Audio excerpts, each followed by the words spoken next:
Are US election pollsters inappropriately herding their results? I'm going to walk you through some of the math and stats here to help you understand how Nate Silver came up with this crazy statistic that said there's a less than 1 in 9 trillion chance that the pollsters are not being misleading. So, specifically, the argument is that these polls have a margin of error. And because of that, we should be seeing a range of results, some that are showing close races, but also some that are showing that they're not close races. And the probability that so many are showing close races is statistically impossible. Using data science techniques and coding and generating our own data, we can take advantage of actually repeating these experiments over and over again and see what the probabilities actually look like. So in step one, we're going to set up one survey. And what does it look like? It's in this top code. Well, we're setting up the parameters that there are 908 people that are surveyed.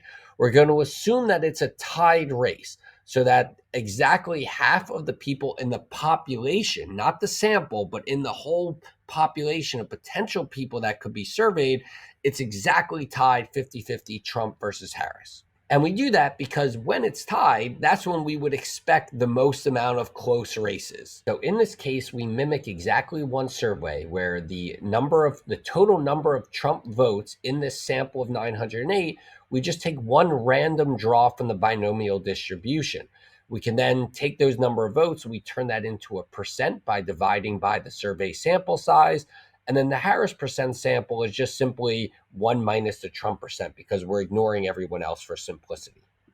So you can see the stats in this random draw. 443 of the 908 surveyed said that they would have preferred Trump.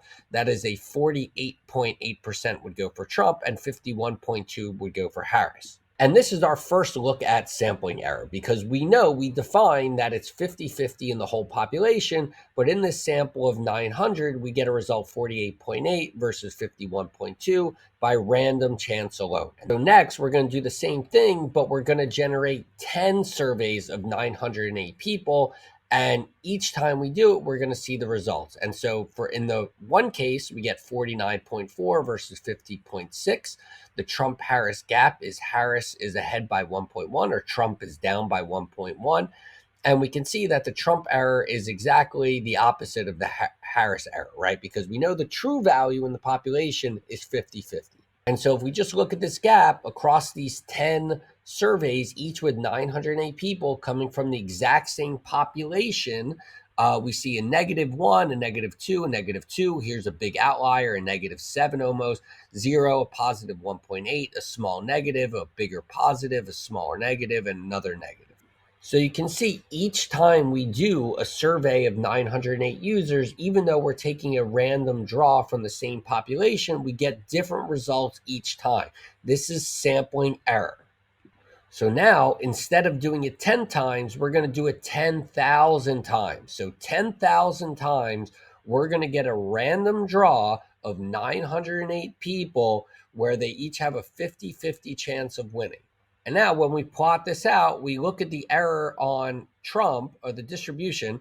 And in these 10,000 surveys, we see that the error or the difference in Trump share from 50% is tightly centered around 0, right? And these red lines, these red dotted lines, represent the 95% confidence interval. Specifically, those are the 2.5th percentile and the 97.5th percentile of Trump's share across those 10,000 surveys. And we can see it goes from -3.3 percentage points to +3.3 percentage points. So that is what the margin of error being close to 3 represents from the sample size of 900. And because it's a one-to-one matchup with just Trump and Harris, the Harris polling error is distributed identically. Now, because it's a zero-sum game, a +1 for Trump means a -1 for Harris. That makes the gap 2, right? So when we get a +1 error for Trump, a -1 error for Harris, the gap is going to be 2. And now we see the histogram of the 10,000 surveys, the 95% confidence interval in the gap goes from -6.6 percentage points to +6.6 percentage points. So now things are where it's going to start to get a little bit trickier. We can look at these 10,000 surveys as basically one experiment or one set of surveys. And in this set of surveys, we can see how many of them give close results. And Silver defined a close result as being within 2.5 percentage points. And if we look right here, we see 55% of this distribution was within 2.5 percentage points, positive or negative. And this is where Silver made his claim that there should be about 55% of the surveys are within 2.5 percentage points. But he found that in reality, it's 80% of the surveys in these swing states have been within 2.5 percentage points. So is that likelihood of that occurring less than 1 in 9 trillion? Let's take a look. So again, let's think of this as one instance. It's one experiment of 10,000 surveys that happened, and we can look at the distribution of the results of those surveys. So to get at the probabilities of, is 80% likely or not, we have to repeat this whole thing many, many more times.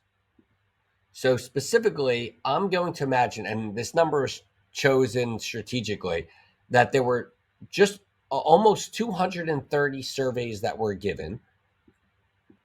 And from those 230 surveys, we're going to look at what percent are close. What percent of those 230 surveys are within 2.5 percentage points? And then 10,000 times, I'm going to repeat this 229 surveys of 908 people. And what we notice here is that the distribution of those 10,000 experiments, those 10,000 times that there were 229 surveys, those 229 surveys were very tightly distributed around, about 55% of them being close races. I know this is getting tricky. The red line over here represents the 80%. Clearly, 80% is just way outside this distribution. And so if we assume that this distribution of how many of the surveys are within 2.5 percentage points, so like basically how many of the surveys would be close races if there were 200 and about 230, and we say that this has a mean and a standard deviation, well, this is how we get a t-stat of measuring the likelihood that we would get a 80% by chance alone, and we would get a t-stat of 7.3, which is now getting pretty close to that 1 in 9 trillion.